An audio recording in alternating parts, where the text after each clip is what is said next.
కాలేవు ₹1,00,000 loan ఇయ్య కూడా అది భూమి పోయిందని అంటావు. మరి ఈ లుక్షణందరూ ఎవరు నింపిస్తారు? నింపిస్తావా?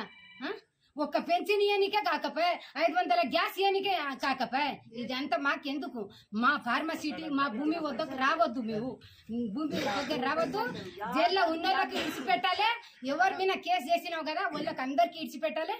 మా భూమి శుద్ధికి రావద్దు. నీ డోర్ కెమెరా దింపు, నీవు బామిడ్సు.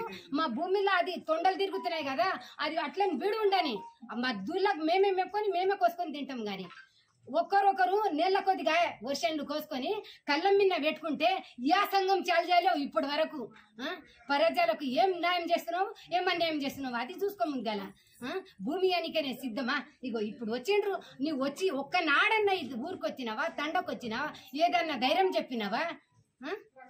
ఏం లేదు కదా. ఉన్న ఆడోళ్ళేమో ఏడుచుకుంటా ఉంటే మొగోళ్ళు ఎక్కడ పోయారో, పిల్లలు ఎక్కడ పోయారో పట్టుకొని ఎక్కడ మీ చావటికి అని మేము కనుక్కొని మీ చావటికి జైల్లో పట్టుకుపోతాడేమో, రేవంత్ రెడ్డి ఎంత మంచోడు వస్తాడేమో అని ఇప్పుడు వరకు మేము నీ చావటికే కావులు కాసుకొని ఉండమా? 5 ఏండ్ల వరకు ఎంత ఆట ఆడిపిస్తావు మాకు బతికట్టు కూడా ఇది లేదు కదా. మా భూమిలోనే ఈండే చంపి మంచిగా కంపెనీ పెట్టుకో, అల్లు చాటుకి పెట్టుకో. అక్కడ చెప్పిండు కదా గురునాథ్ రెడ్డి, చెప్పిండు కదా వికారాబాద్ ఒక ఉన్నదంట 3,000 ఎకరాల భూమి. అది సరిపోతలేదా?